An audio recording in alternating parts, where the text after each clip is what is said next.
دہشت گردی کے مقدمے میں chairman P T I Imran Khan کی 3 روزہ راہداری ضمانت 25 اگست تک منظور کر لی گئی۔ گرفتاری کے خدشات کے پیش نظر سابق وزیر اعظم عمران خان نے ضمانت قبل از گرفتاری کی درخواست دائر کی۔ سابق وزیر اعظم کے خلاف اعلیٰ سرکاری افسران کو دھمکیاں دینے کے خلاف انسداد دہشت گردی ایکٹ کے تحت اسلام آباد میں مقدمہ درج کیا گیا تھا۔ چیئرمین پی ٹی آئی کی حفاظتی ضمانت کی درخواست پر رجسٹرار آفس اسلام آباد نے 3 اعتراضات عائد کیے تھے۔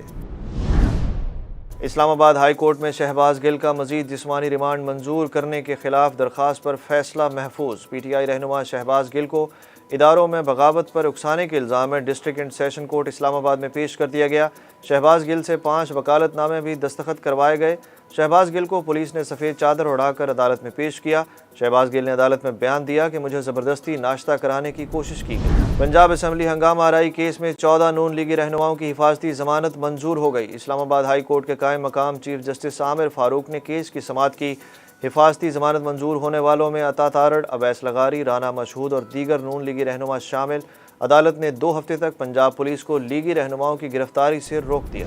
پنجاب اسمبلی ہنگامہ آرائی کیس میں مزید 5 نون لیگی اراکین کے خلاف مقدمہ درج۔ پولیس کے مطابق مقدمہ ایم پی اے وسیم بادوزئی کی مدعیت میں تھانہ قلعہ گجر سنگھ میں درج کیا گیا، جس میں رانا مشہود، مرزا جاوید، رخسانہ کوثر، سیف کھوکھر اور میاں عبدالرؤف نامزد ہیں۔ وزیر اعلیٰ پنجاب پرویز الہی بنی گالہ پہنچ گئے۔ چیئرمین پاکستان تحریک انصاف عمران خان سے خصوصی ملاقات کی۔ ملاقات میں سابق وفاقی وزیر مونس الہی بھی موجود تھے۔ ذرائع کے مطابق ملاقات میں موجودہ سیاسی صورتحال پر تبادلہ خیال کیا گیا۔ پرویز الہی کی عمران خان پر مقدمے کی مذمت۔ سوشل میڈیا پر اتھارٹی بنانے اور یوٹیوب کو بند کرنے پر کام شروع ہو گیا، شیخ رشید کا دعویٰ۔ شیخ رشید نے الزام لگایا کہ مخالف اینکروں کو اٹھانے پر بھی کام شروع ہو گیا ہے۔ 13 اتحادی جماعتوں میں بندر بانٹ اور نون اور شین آمنے سامنے آ گئی ہیں۔ عمران خان عوام میں ہیں اور اپوزیشن ٹویٹ میں پھنسی ہے۔ رجیم چینج کے خلاف عمران خان ستمبر کے آخری ہفتے فائنل کال دیں گے۔ سندھ، بلوچستان اور جنوبی پنجاب کے سیلاب زدگان تاحال امداد کے منتظر۔ سیلاب کی تباہ کاریاں جاری، مونسون بارشوں سے ہر طرف تباہی۔ خیرپور میں بارش سے مسجد کی چھت گرنے سے 10 سے زائد افراد جاں بحق ہو گئے، 100 سے زائد زخمی۔ مسجد میں سیلاب متاثرین نے پناہ لی ہوئی تھی۔ ڈیرہ غازی خان اور راجن پور میں سیلاب سے تباہی، پاک فوج کے دستے سول انتظامیہ کے ساتھ امدادی کارروائیوں میں شانہ بشانہ۔ وزیر اعظم شہباز شریف نے سیلاب کی صورتحال پر آج اجلاس طلب کر لیا۔ سیلابی صورتحال پر وزیر اعظم کا army chief general Qamar Javed Bajwa سے فونک رابطہ۔ سیلاب متاثرین کے ریلیف میں پاک فوج کے تعاون کو سراہا۔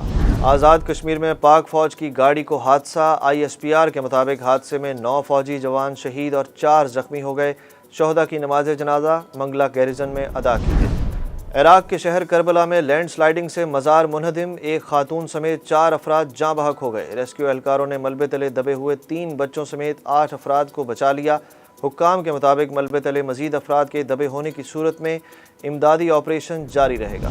ڈالر اور روپے کی قدر میں اتار چڑھاؤ کا سلسلہ جاری۔ آج ڈالر کی قدر میں ایک بار پھر اضافہ۔ انٹر بینک میں ڈالر 1 روپے 15 پیسے مہنگا ہونے کے بعد 216 روپے کا ہو گیا۔ دوسری جانب اسٹاک مارکیٹ میں آج کاروبار کا منفی آغاز۔